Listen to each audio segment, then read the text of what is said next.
Hello, everyone. Welcome back to the podcast that reboots your thinking about farming, ranching, food systems, and the people that operate them.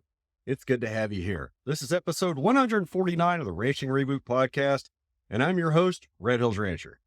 Today on the podcast, meet Karoline Rose, a third-generation rancher who's breaking the mold. Karoline embodies the diverse roles a modern rancher can play. Tune in to get swept up in Karoline's mission, not just to preserve agriculture, but to evolve it. But first, message from our sponsors. This week's episode is sponsored by Land Trust. Land Trust is an innovative platform that unlocks access to private land for hunting and fishing, providing sportsmen and outdoor enthusiasts with unique opportunities to pursue their passions on private properties. Founded in 2019, Land Trust operates in over 39 states across the U.S., offering access to more than 1 million acres of private land. As a landowner, you have full control of the availability of your land, the pricing, and usage rules.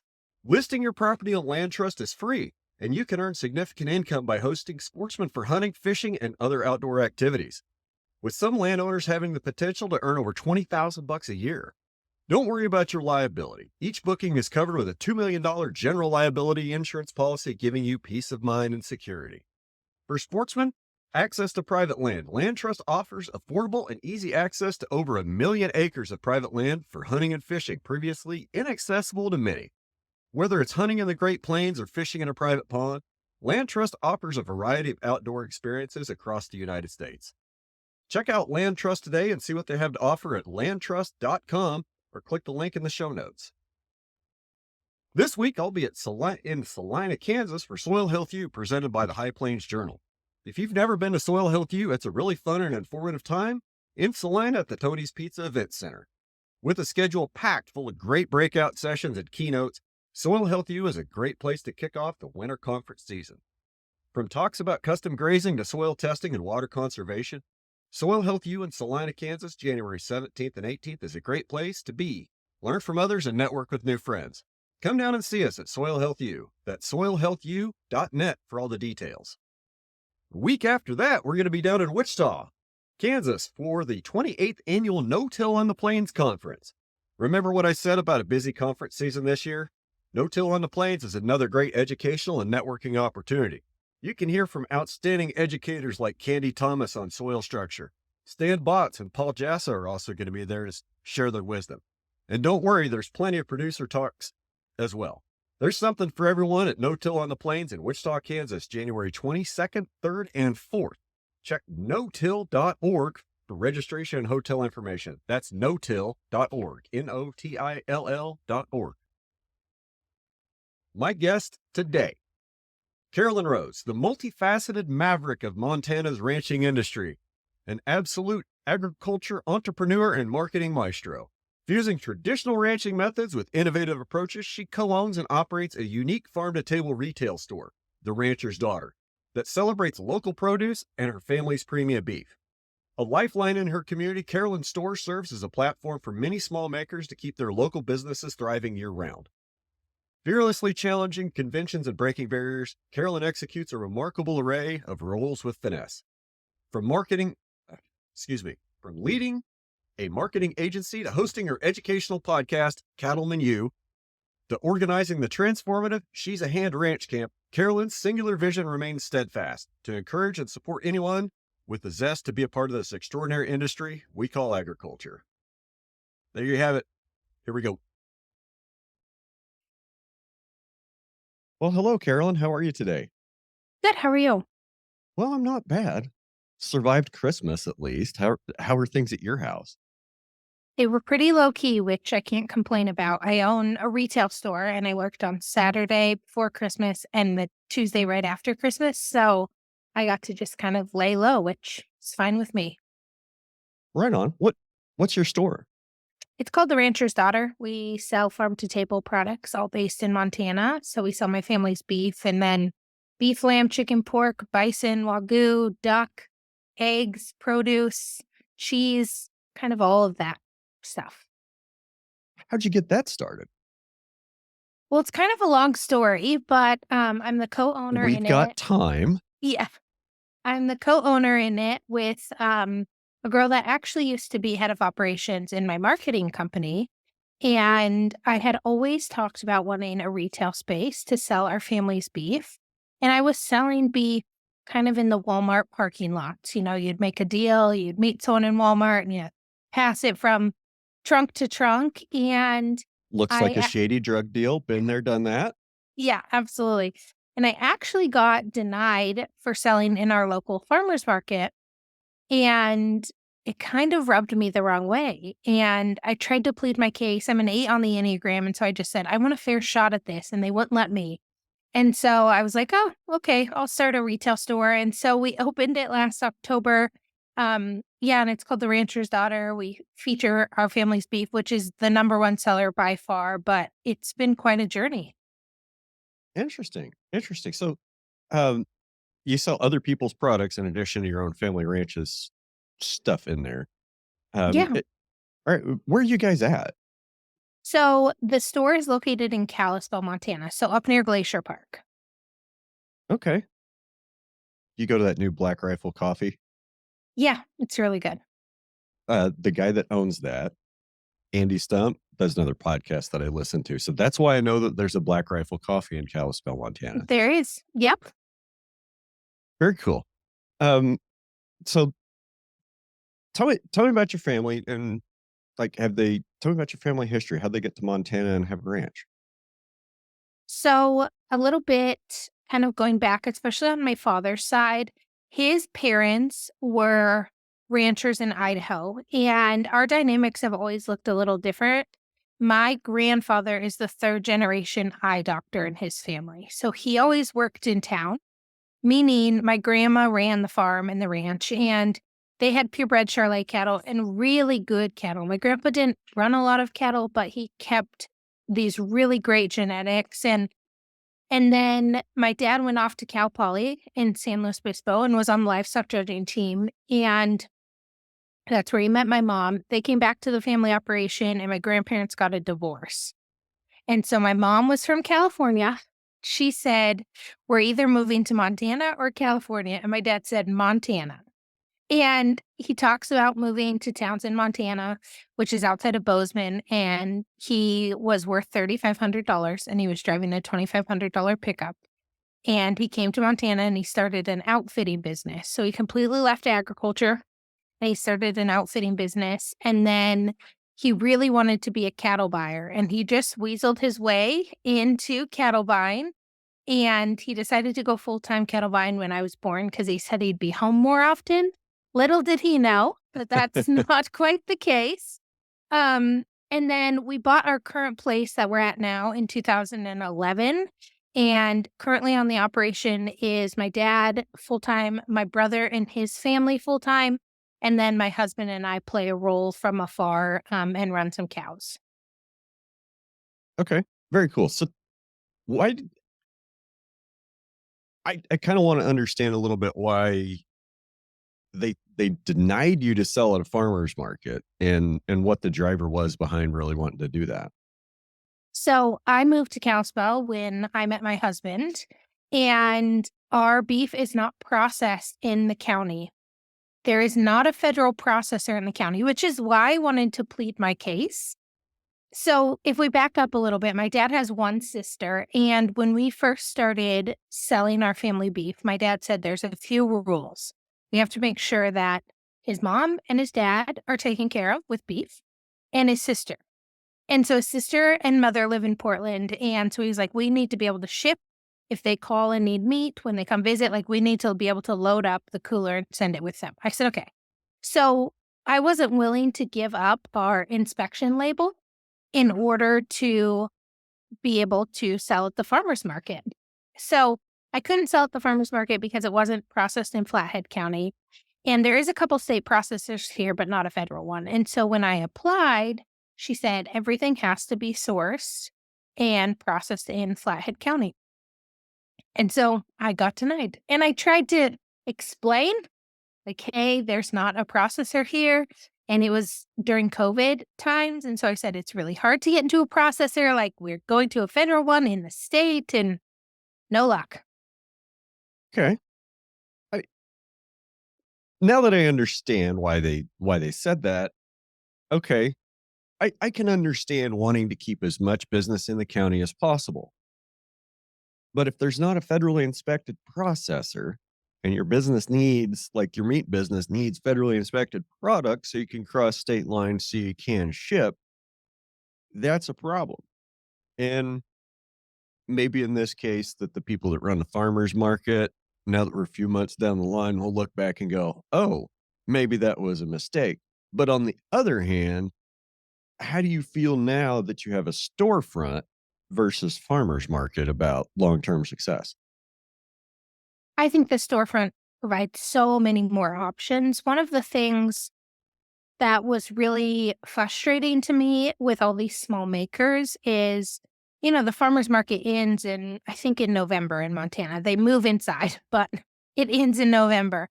And we went to the last farmer's market right when we opened the store, and we heard multiple conversations that said, okay, great, I'll see you in April. I'm like, what do you mean? You guys talk about the farmer's market being specifically for locals, right? That's the ideal customer. And you have all of these makers and growers and producers who don't have websites, don't have any way for their customers to buy the product in the off season. And it felt like such a disservice. One of our biggest items in our store is this salsa, and it's made locally here. And there's probably 40 different flavors. And our customers just love this salsa. And he was one of them. No website, nothing. He said, yeah, I just hold out and wait until April. And it just felt like such a disservice. That's one of the reasons why I love the retail store is people can come in and buy things in the off season that they couldn't buy because the farmers market's closed. The other thing that we've really tried to do is source things that they're all from Montana, but source things that maybe they are not finding at the farmers market. And so they have some more variety and things like that. And then also we work with a lot of farmers with the fresh produce, and they don't have to kind of wait until Saturday. Like they can bring it in, we can meet them as it's coming out of the field. And so that really helps them with storage and things like that. Yeah. Are there a lot of people growing vegetables up there in November and December? No, only the Hutterite colonies in greenhouses. I was gonna say you probably have to have a pretty good greenhouse to do that in December in Montana. Yep, the colonies are really the only place like we can get eggs. There's not anywhere else in Montana that produces enough eggs that are tested and able to be sold in the retail store. So we market and offer a lot of products that come out of the colonies. Without offending anybody, can you maybe tell me a little bit more about, you said the Hutterites? Yeah, so, Hutterites would be, and I'm definitely not an expert, so if there is someone from the colony listening and I make a mistake, I apologize. But Is it similar to like, what is it, Old World Baptist or, Amish? very similar to Amish, except for they live more in, like, dorm style, so they're not independent producers. So they're all one unit. So there's one person that raises hogs, and they're in charge of hogs for the entire operation. There's one person who's in charge of the wood shop. There's one person in charge of the garden. So each family member has a role, and they live in a dorm style. So very long building with a bunch of different houses all connected. But they dress very similarly to Amish. Of course, I'm guessing they probably don't want to be compared to the Amish, but very Uh, similarly, they do drive vehicles. So, they use electricity. So similar. Look, I mean, so people that like to live simple without a lot of attachment to the outside world and reliance on technology, I guess is how I see those kind of people. Yeah. And they're a big part of Montana, especially agriculture. So there's a special number, and I think it's 250. When the colony reaches that size, they split and they buy another colony. And they have one banking system internally. So they have like one main account. So they're able to go and buy other properties a lot easier than some independent farmers and ranchers. And so as soon as the colony gets to a certain size, they split off and build a new colony, and they split the families 50-50 and start the colonies over. And so, I mean, it's a really big part of Montana's agriculture economy. I didn't know that. I, I didn't know that. Now, for those of us that are bad at geography, Kalispell, you're in the mountains in the north on the west part, correct? Yes, very close to Canada, about an hour and a half to Canada, but kind of up here where there's not a reason that you would come up here unless you were going to Glacier National Park. Like, we're not on a freeway. We're kind of out here alone.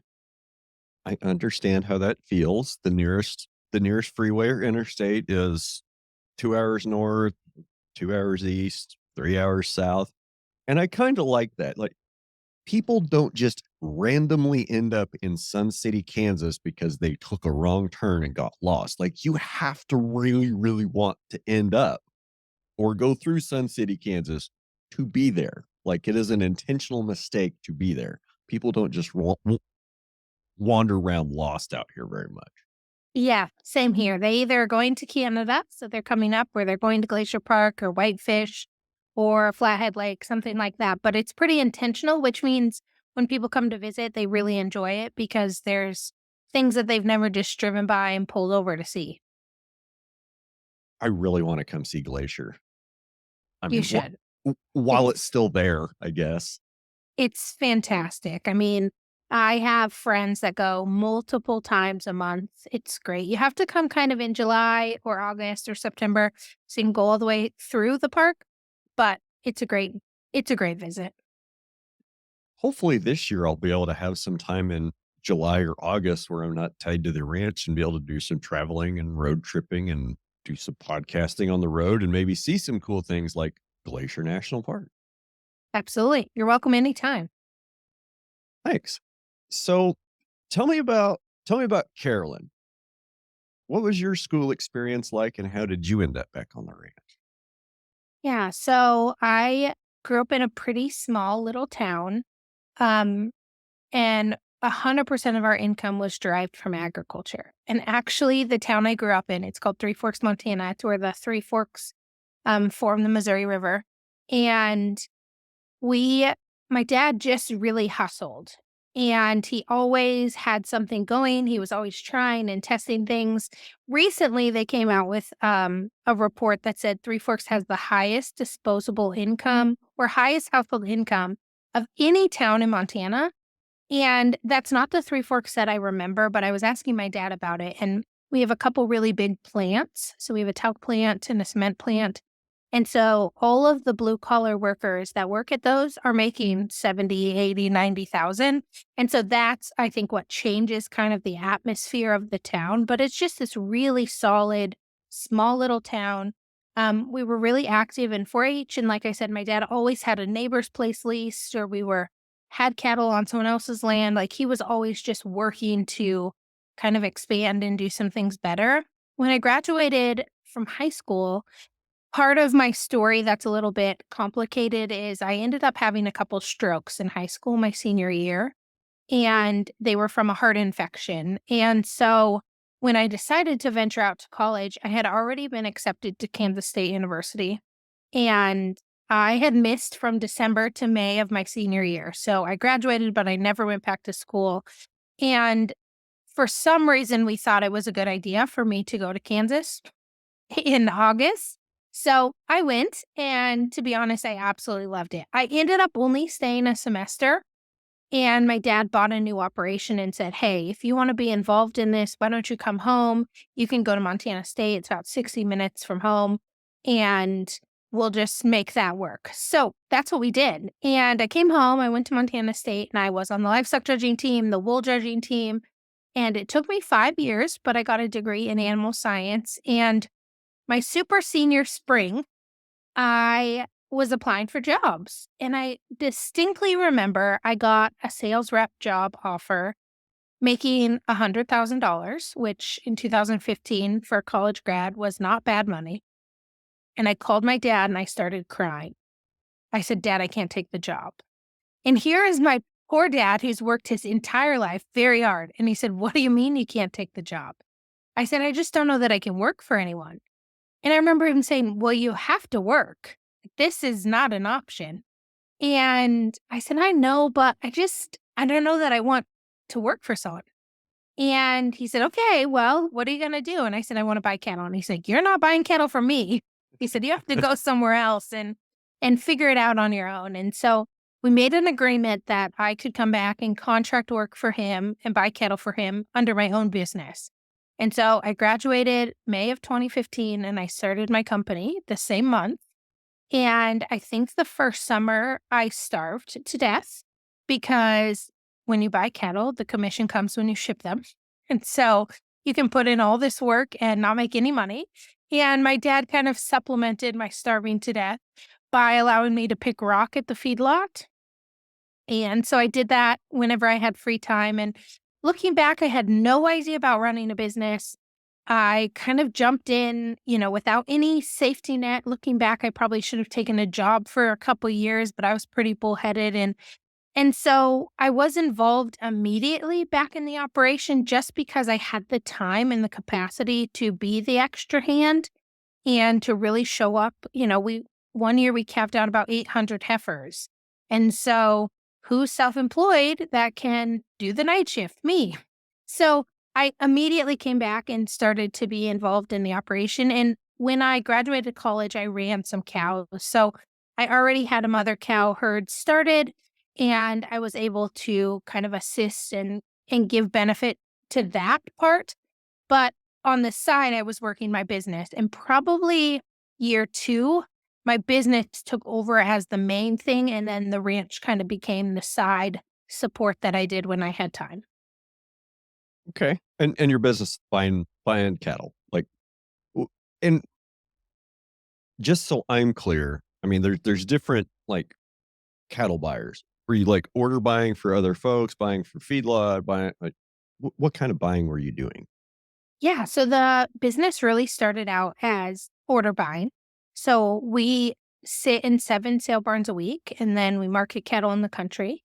We also buy for ourselves. So we have cattle on feed in Colorado. We have a backgrounding lot. We run yearlings. So we are involved buying cattle for ourselves. When I joined, my dad was buying about probably 15,000 cattle a year, and now we're up together about 30 thousand a year.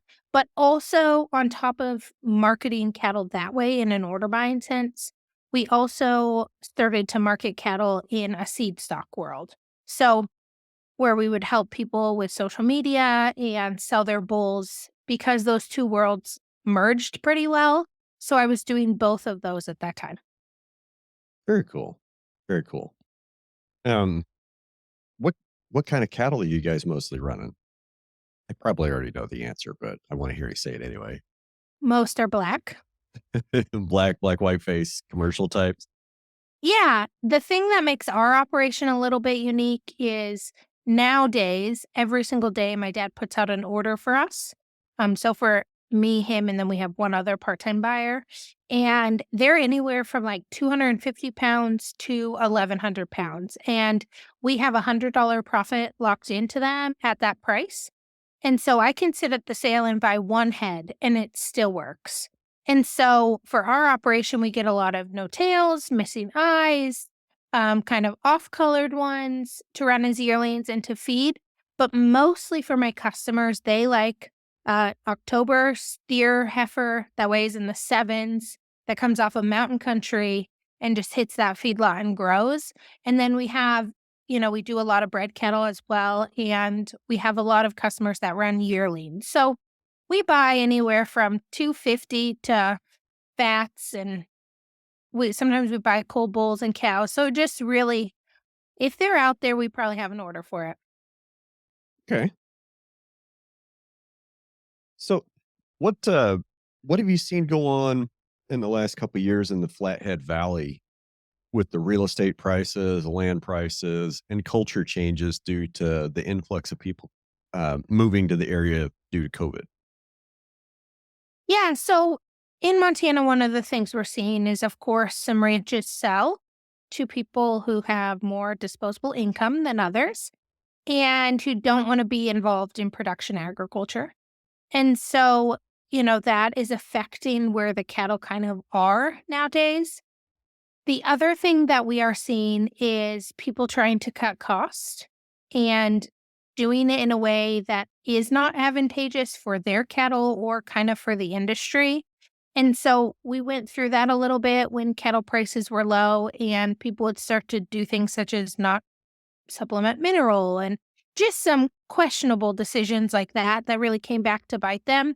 But for the most part, luckily in Montana, I would say majority are multi-generation ranches that are pretty solid in their foundation, and they have a big future where the kids are back and some stuff like that. But man, Montana grew a ton with the show Yellowstone and during COVID, but most of it was either to the city. So people, went to Bozeman, Helena, Kalispell, or people bought little kind of farmettes and where they'd want to raise a couple cows and some chickens. And so we just saw our population change a little bit, but luckily, besides kind of the money piece coming in and buying ranches, we haven't seen that side shift too much. Well, that's good. That's good. It's always a concern, when a lot of people are moving around, especially the last couple of years with, the social restrictions and people wanting to get off the coast and Yellowstone didn't help. And I was sitting here thinking about that. And, you mentioned that you came down to Kansas for 6 months and lived down here. You said Kansas State, right? Manhattan. Yep. It's, we have a daughter that goes there. It's really pretty in Manhattan. It's not always like that down here where I am. It rains a little more consistently and it's a little more humid. I don't think the summer up there is quite as nice because it's a lot more humid than we normally get, but I digress. It can be really pretty around here. And maybe that's one thing that I here's what I'm saying. Kansas is undiscovered as far as for tourism, for natural beauty. Because when they built I-70 and I-35, they just put it through the flattest part of the state and said, well, if anybody wants to see anything interesting, they can get off and drive 2 or 3 hours and go see it. So there's just not a lot of interesting stuff right next to the interstate for people to stop and see. And what a lot of people think Kansas is it's that annoying state between Kansas City and Colorado that I have to drive through so I can go skiing. I'm kind of okay with that. I'm not saying that, Taylor Sheridan needs to come down and, film the next thing in the Yellowstone series in Kansas and get a bunch of tourists to come here. I don't really want that. I kind of like our, you know, I kind of like our state that's doesn't really get a whole lot of press, doesn't really get a whole lot of media and screen time, and it stays pretty quiet. I kind of enjoy that. Yeah, it's a double-edged sword in my world because the store requires some visitors to come in. And so I always say they can come to Kalispell, but nowhere else. And you're right, Yellowstone really put Montana on the map and in a Yellowstone's not filmed in Montana. Until people imagine, wow, this is amazing. This is what it's going to look like when I get there. And the house is in Montana, but where they're riding and stuff, that is not in Montana. And so I'm like, it doesn't actually look like what you're going to see. And then, I mean, of course, there's these Instagram accounts that say like overheard in Whitefish, Montana or overheard in Yellowstone. If you don't follow them, you should. They're very funny. But people will be like, so where are all the cowboys? I'm like, okay, the world does not look like what the TV has said.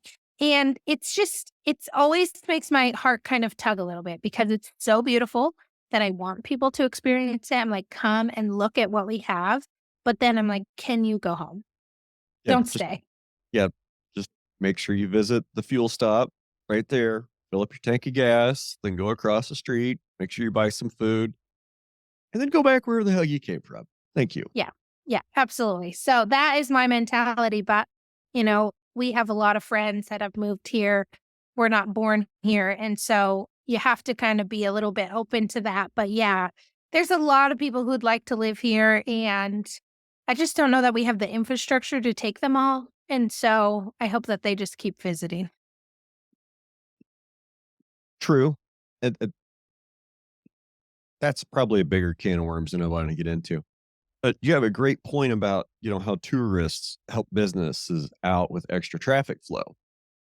And I can definitely see that, in the last couple of years of traveling that I've done in the post-COVID world, there's hang on, what am I saying? Places that are easier to get to with, that kind of have some history. Like, hey, come here, tourists, spend your money. They've all done really well. And some new places have been discovered. But I drive around to some of these other places, and I was thinking about your town and your store and how much extra gravy those tourists coming into your business bring, because that's the money that we really need to be trying to attract in our rural communities with local stores. Okay, somebody from out of town drives by and stops at the Dollar General. Okay, and they spend $10. Like 3 cents of that's going to stay in the local community, and the rest of it's going to Dollar General headquarters. Somebody comes to your store and spends $10. That money stays in the community. And what's even more powerful is when that person works for Dollar General corporate and they're coming out on a tour doing touristy things, and they spend their money locally on a local business with local products. Like,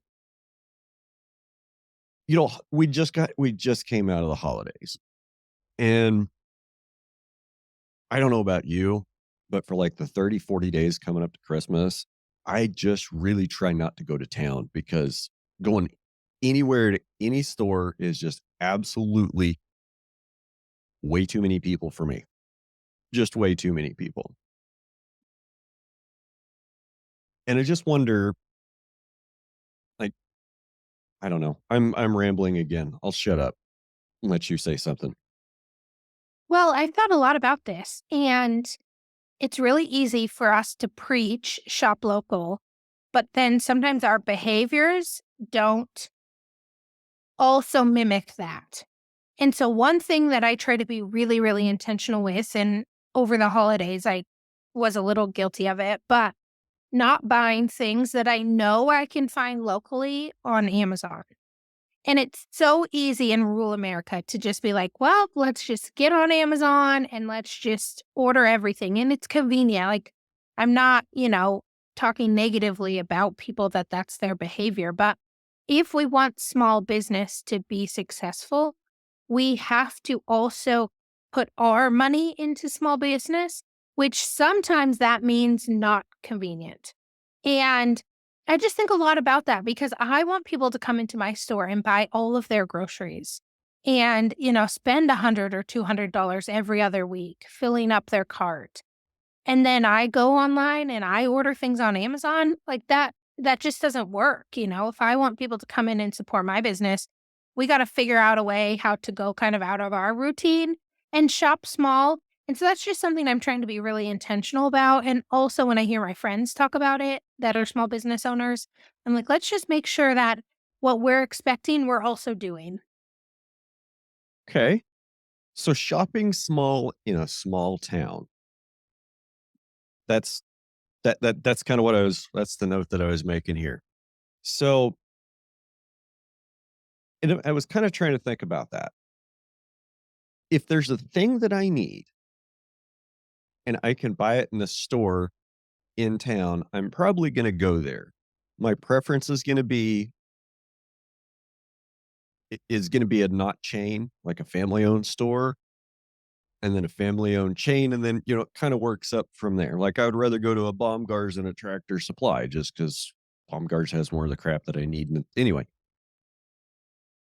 if it can be made locally, sourced locally, and bought locally, I will make every effort to buy it.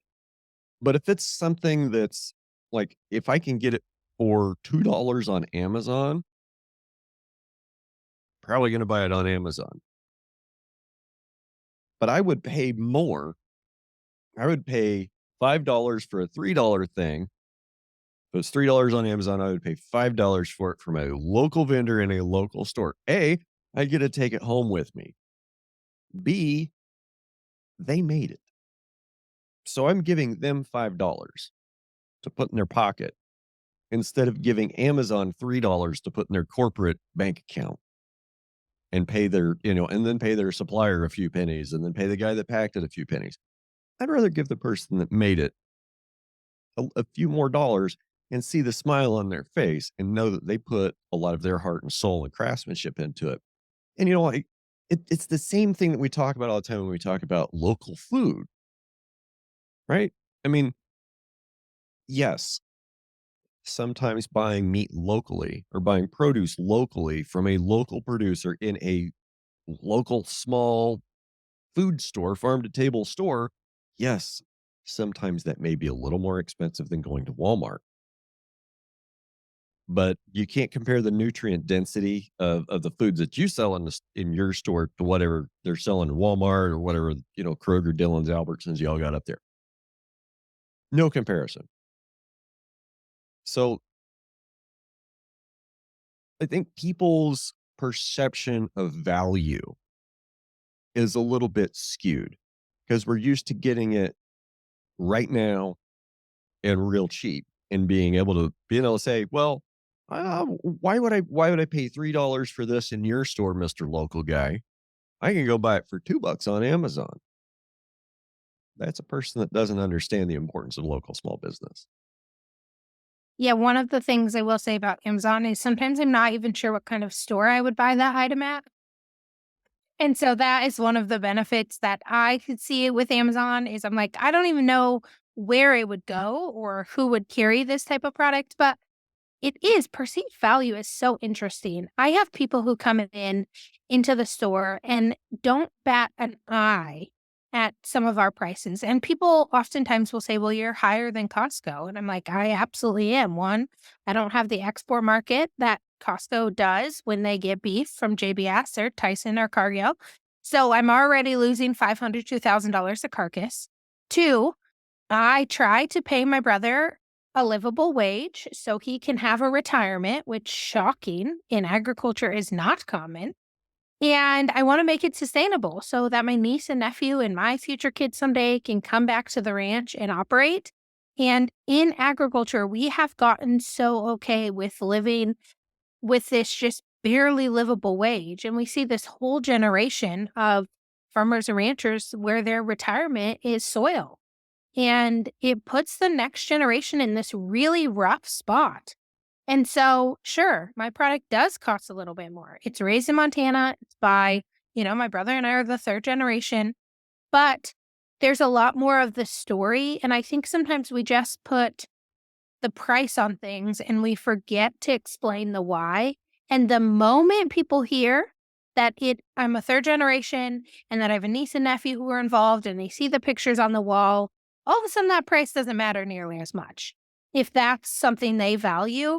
But it is really interesting the perceived value of things and what people are okay spending money on and what people bulk at spending money on and where they want their money to go. Yeah, it's all that psychology is really powerful. Yeah, I was thinking about, what you said about Yellowstone. Now, let's be clear.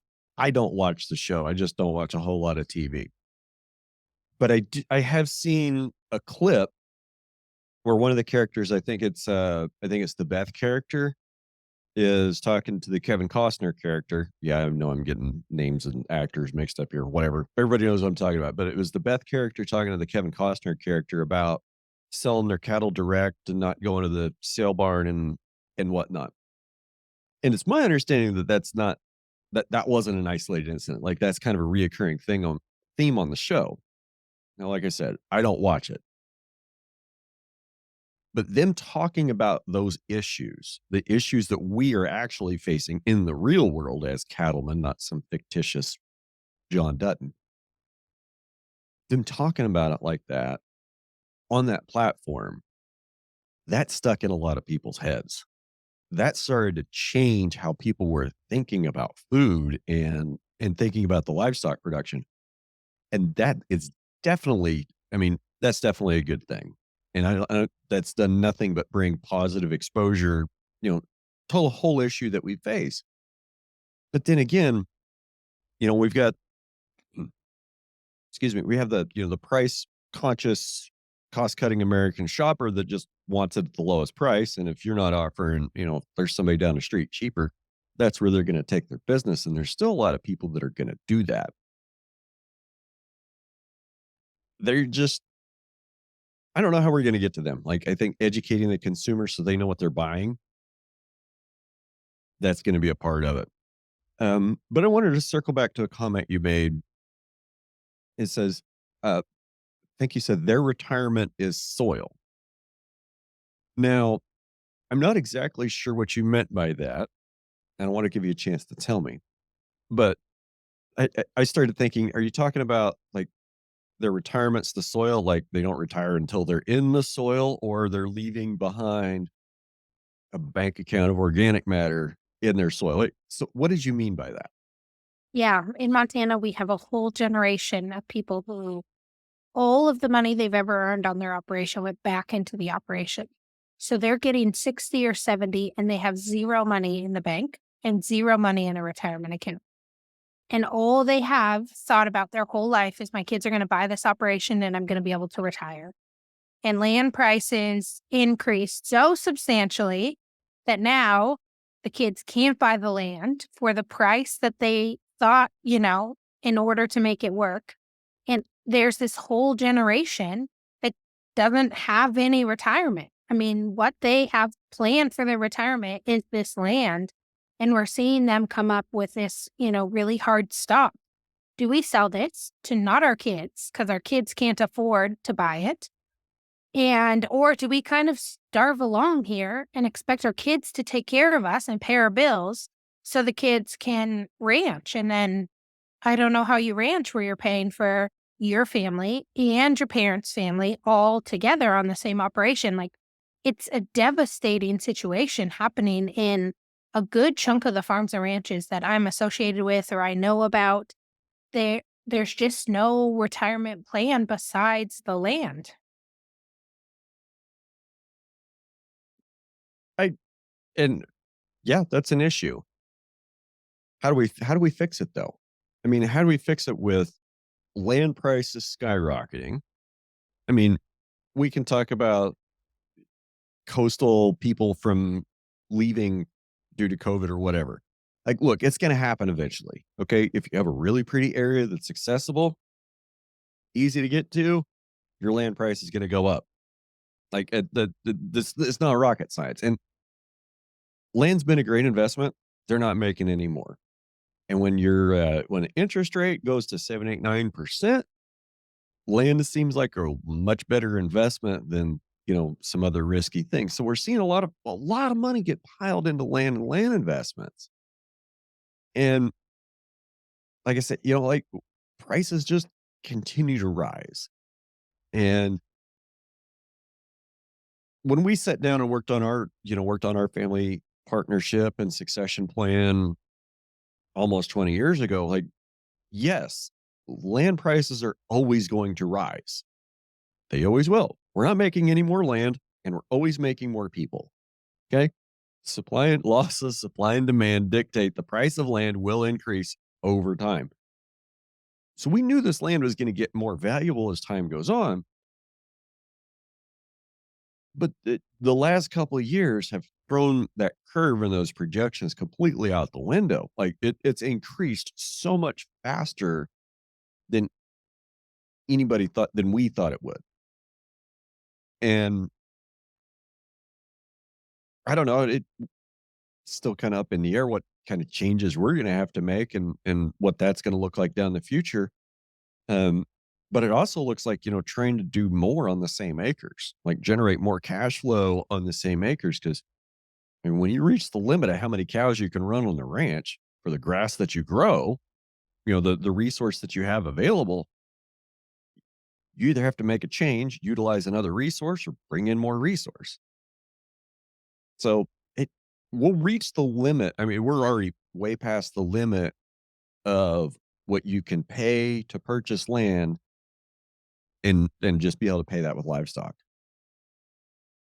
Oh, yeah, I have a lot of thoughts to what you just said. So, Lay them on me. the first is I think part of the issue is we don't run ranches like businesses.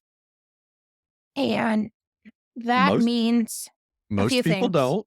right? That means few things.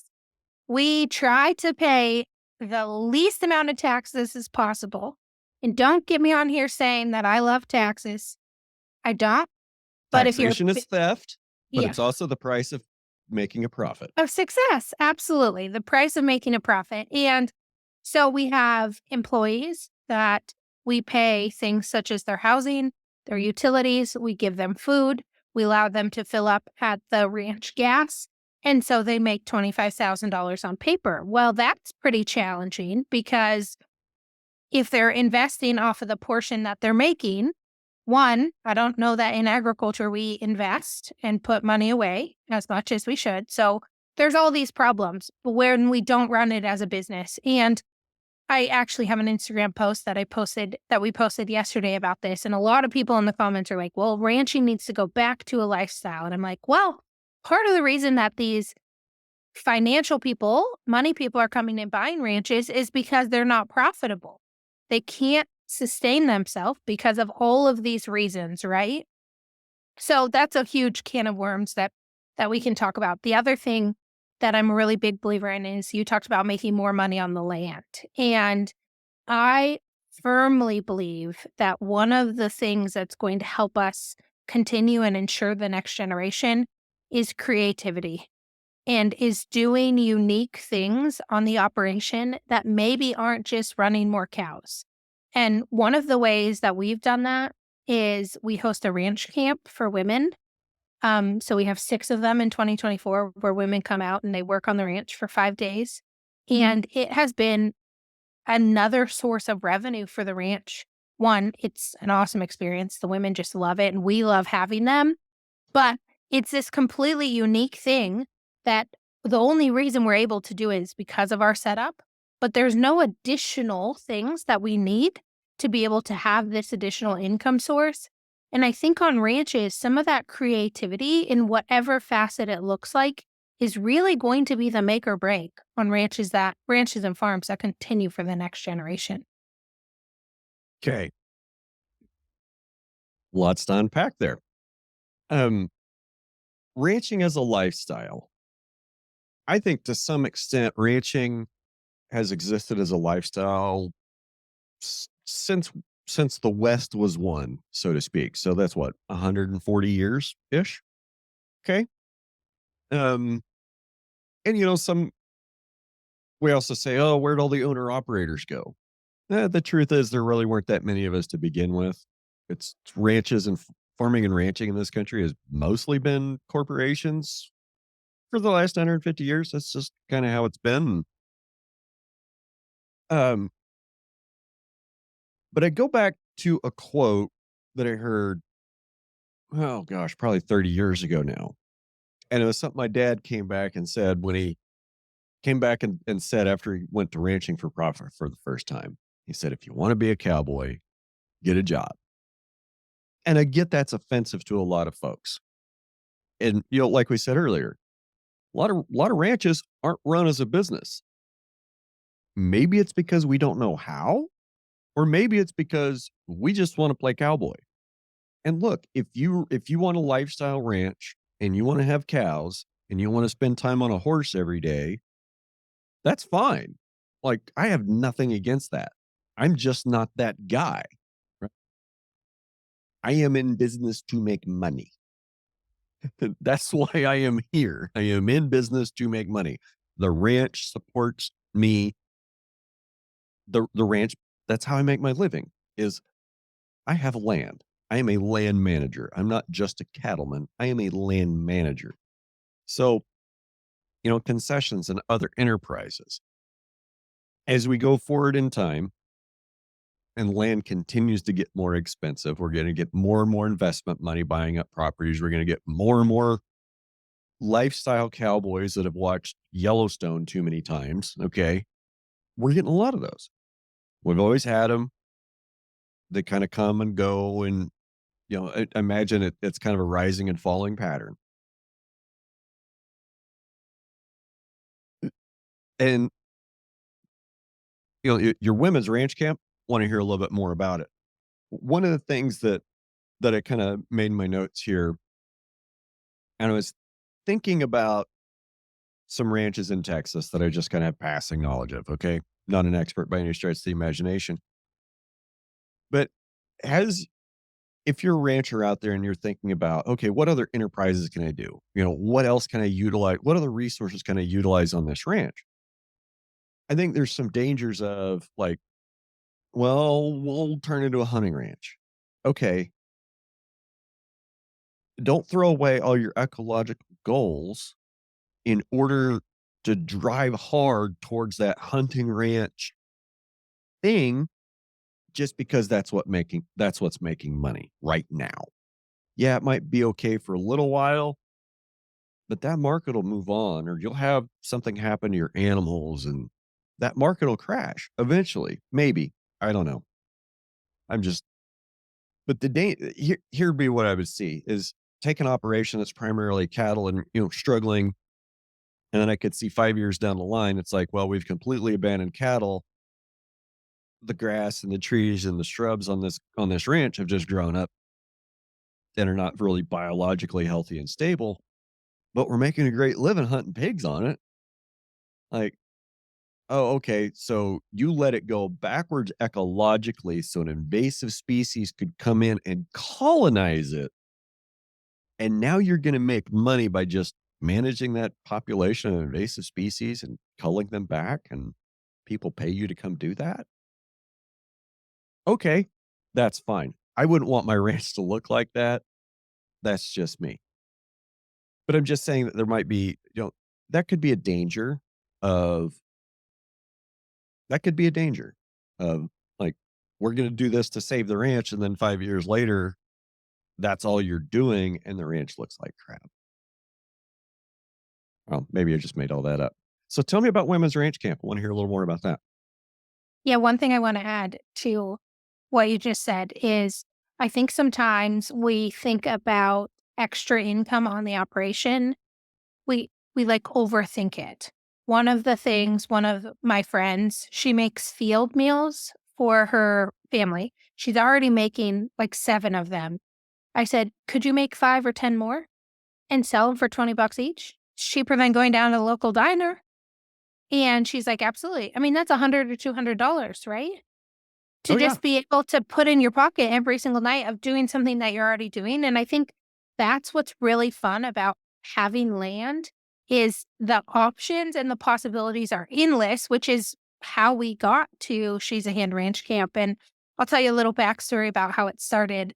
I I just wanted to have women come to the ranch and be able to do all the hands-on things. So, not a dude ranch, but very much like brand cattle, vaccinate, draw blood, preg check. I mean, I wanted to bring that element. So I called my brother on the phone and I said, "Would you be okay with women coming to the ranch and learning all of these things?" And he said, "Nope."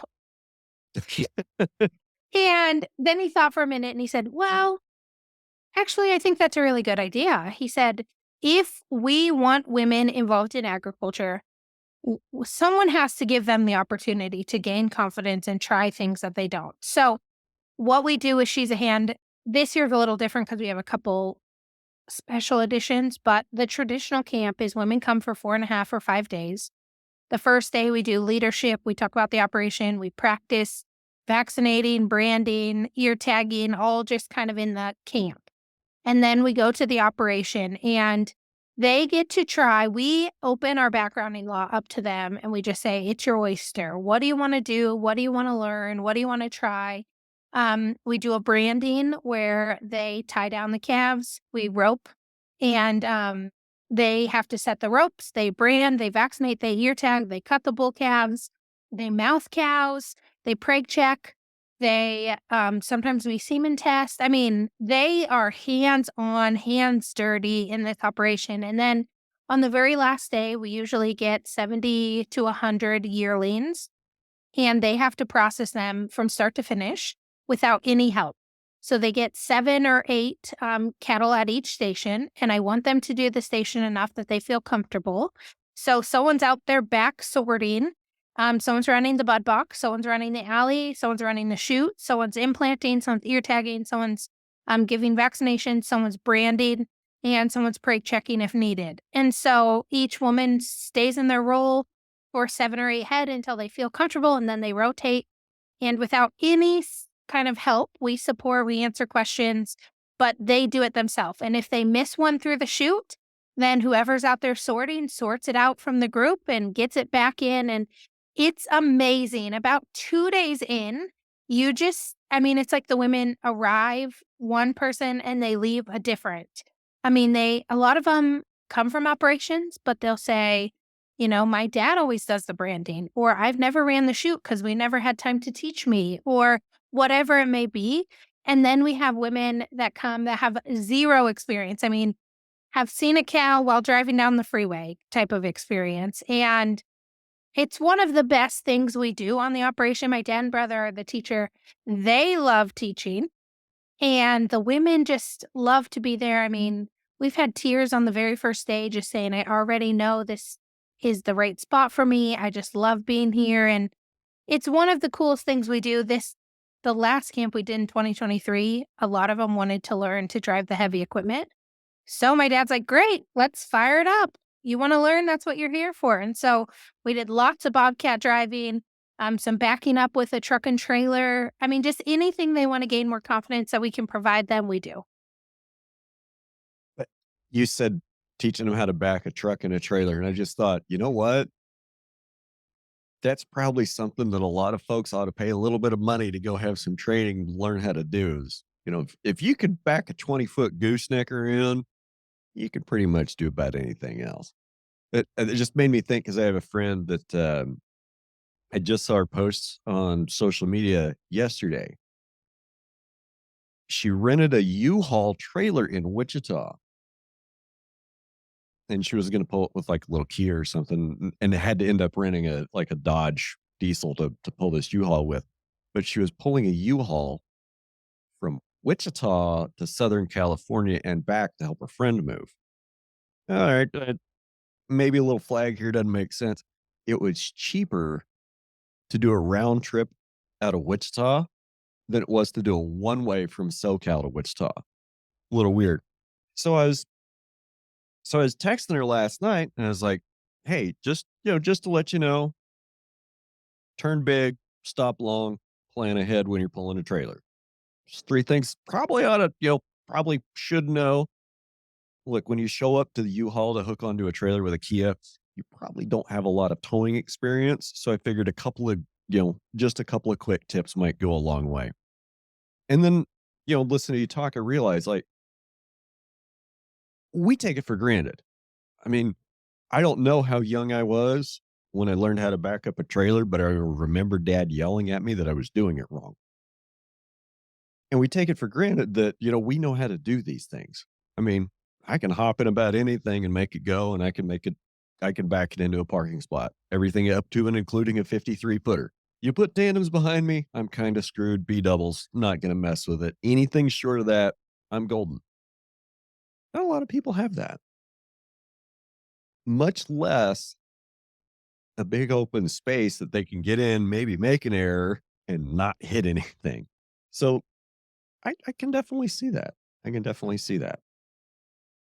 The other thing too is a lot of what we've heard from attendees is they don't feel comfortable getting outside their role on the operation because it's always so cutthroat. Like, we have to get these cattle processed. We have to get this calf pulled. We have to, like, all of these things. And so they don't feel very comfortable and confident, right? Trying new things or trying something and making a mistake, or they don't have the opportunity. And so that's one of the things we talk a lot about at Ranch Camp is like, it doesn't matter if you've never done it, if it's uncomfortable, if it takes you 100 times of running cattle through the chute, we'll just keep bringing them back. Like, we want you to do it enough that you can gain the confidence. And it's amazing when you just kind of provide the opportunity for them to try things and for them to increase their confidence, what happens through that experience. Yeah. Like, And I've seen operations like that where everything's an emergency, everything's a crisis, everything's a rush.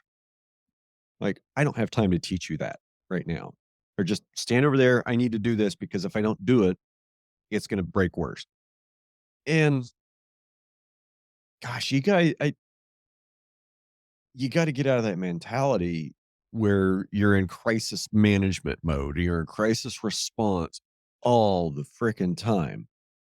And you got to take time to train people because someday you're not going to be there, or someday something's going to happen to you. And that other person that's been riding around watching you do shit that you haven't let do anything because you're so deep in crisis mode, something's going to happen to you someday. I guarantee it. And you're not going to be able to work.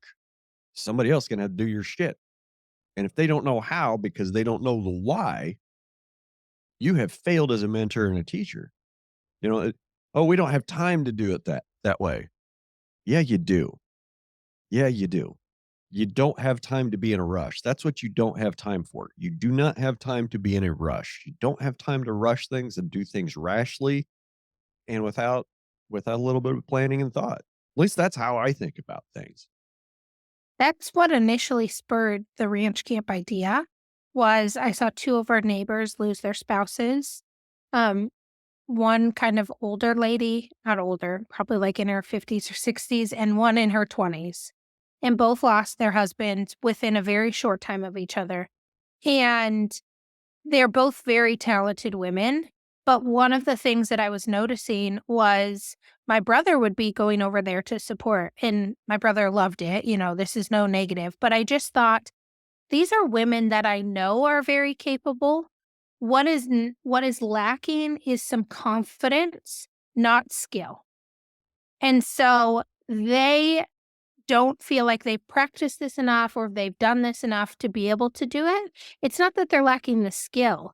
And so that's really where I first saw it. And these two women, like I said, are exceptional hands. They run well-oiled operations. But it was almost like there was a few things that you knew they had never done on the operation or maybe had only done one time, but they had been a partner in the operation, but that just wasn't their role.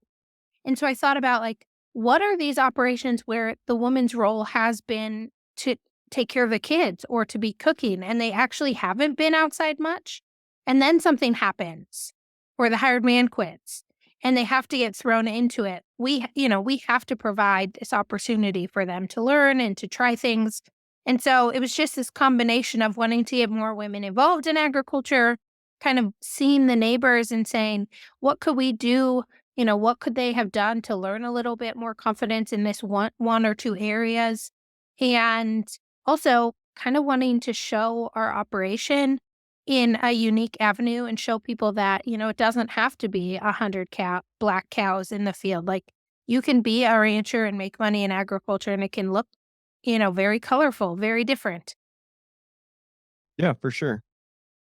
So I think a lot of the attitudes that are still kind of persisting in ranching today kind of started to creep in the 50s and 60s. Post World War II, we had a lot of Western movies, cowboy culture. And I'm not saying that, that any of that was wrong because I mean, it is what it is. And I just feel like that's what drove a lot of the culture was the cowboy movies of the 50s and 60s. And well, we're the men. We're going to go take care of this. You women stay in the house and do the cooking and cleaning and, you can come out. And I remember a lot of that attitude. Well, okay, maybe not that attitude, but similar things in the 80s and 90s when I was growing up and learn how to work cattle and things. You get told, well, just stand over there by the fence. Don't do anything. Like, okay. Well, now I'll tell somebody, go stand over there and watch how this person moves and watch how the cattle respond to this person. Okay. If you're standing there, at least make an observation of what you should be looking at. Maybe those old timers didn't know what to tell us to look at. I don't know. But I always remember, just kind of like you were saying, well, we don't have time to teach you that because we just have to get this done. No, you have plenty of time to teach us that. You just want to go to the beer joint and drink beer early. Okay. I remember working cattle back in the 90s. Like when you started the rope and drag, you had your best guys on the horse.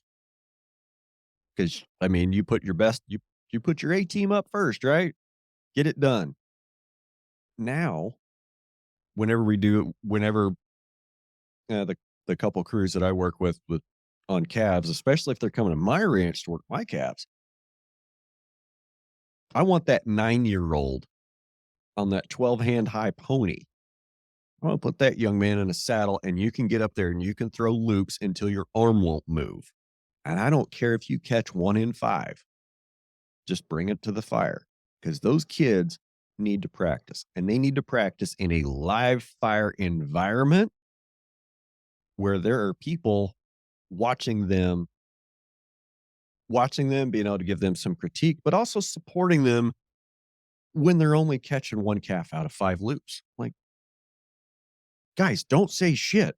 Like, you got to remember you were 12 once too, okay? And you were trying to figure out how to throw that thing. And by the same token, don't make fun of that 35-year-old that's out there throwing loops for the first time. You might be good at it. You might be a little younger than him. You also might have 20 years more experience. But you know what? That guy's probably been doing something for 20 years that you've never thought about doing. And if you try to do that thing he's been doing for 20 years, he's going to kick your ass. So maybe don't give him too much of a hard time when he can't throw a loop worth of crap. One of the things, we don't run very many mother cows, 130 or maybe 200, something to that nature. And my brother always has our brandings on a weekday. And I always said, "Why do you have our brandings on a weekday?" And he said, "Because that means all of the cowboys are at their job. And so we can let the wives and the kids, and he loves to rope with his wife, and he said there's no pressure. It's just a couple cows. We're just roping. We're going to do it. We're going to go slow. We're going to make a whole day of it." And that was one thing he said years ago is, "I want to provide a branding where, one, I get to invite who I want to invite, and people don't just show up because they hear your branding. And I can let the wives and the kids rope, and the kids can, cut the bulls and doctor, and we can go slow and we can do it right and just allow practice." And I think we don't allow enough kind of experiments or practice in our operations. We get so busy on getting the task done that, one, we miss out on a ton of learning opportunities. I remember someone told me one time that when I take Jason and Allie, which are my niece and nephew, they're 8 and 5, when I take them over to the operation and we're in the four-wheeler side by side, they're like, "You're always talking to them." I'm like, "Yes, I'm talking to them. As we're driving down the feed bunk, there's so much to learn. I'm showing them how, depending on the speed, how fast the cattle back up, showing them things to look for, bad eyes. We're checking water. We're looking at all of these things, the ration, how much is left on the ground." I mean, I said, "Of course I'm talking. There's things to learn just when we're driving the four-wheeler side by side up and down the alley. There's always things to be teaching and to be learning and to slow down enough to allow people to notice." And there's always new observations with the livestock or with the grass, with the forage, with the soil. There's always something to look at. There's always something to observe and to learn from. Absolutely. All right. Tell me about your podcast. So I have a podcast called Cattleman U Podcast, which is in the Cattleman U umbrella of the companies, which is an educational platform for men and women in agriculture who want to do things differently. And we have a couple different offers. So she's a hand ranch camp is in there, but we have a couple different offers along with the podcast. We podcast once a week, and sometimes it's me talking about the market. Sometimes we have guests. I just really want to provide an opportunity and interviews where people can learn and hear people doing something that's a little different. Maybe they can get a couple ideas for their operation. Maybe they can try something that they've never thought of. But I just think in agriculture, we don't have the opportunity to listen to some people who aren't on conference stages. So that's always my goal, is to kind of shine the light on people who are doing things well, who have something to say, but maybe aren't the people who are being the keynote speaker at conferences. It takes a lot to be a keynote speaker at a conference. I'm understanding, and I'm a pretty solid breakout session guy. I've never been a keynote guy, and maybe that'll change someday. So where else can we find you on the internet? Uh, yep. So Instagram, Facebook, TikTok, the podcast. I also have another company we didn't talk about much today called Rose Company, which is our marketing agency. So we have platforms for all of that. We're pretty active on our email list. So we send out a Cattleman U email every week and a Rose Company every week. And then, of course, the Rancher's Daughter on all the platforms as well. And we send out weekly emails there too. Awesome. Good stuff. Good stuff. Well, how do you want to end it today? Well, I think one of the things that I always say, and is so important for people to hear, is if you want to be involved in agriculture, we want you to be involved in agriculture. And I know sometimes this industry, I talk about it. I'm guilty. I'm the third generation. My niece and nephew are the fourth. It seems like the barrier to entry is challenging. But if you have a desire to help feed the world in any capacity, we need you and we want you. And so don't be nervous about trying to enter this industry or trying to try something new. I think for a lot of operations, creativity is going to be the key to success in the next generation. And so we need you. We want you in this industry, and we need creative ideas. Great stuff. Great message. And I like it. No matter where you're at on the spectrum of trying to feed the world, feed your community, feed the starving pygmies in New Guinea, agriculture is how it gets done. Absolutely. All right, Carolyn Rose, thank you for your time today. Appreciate it. Of course. Thank you. All right, guys. Have a great week. We'll see you.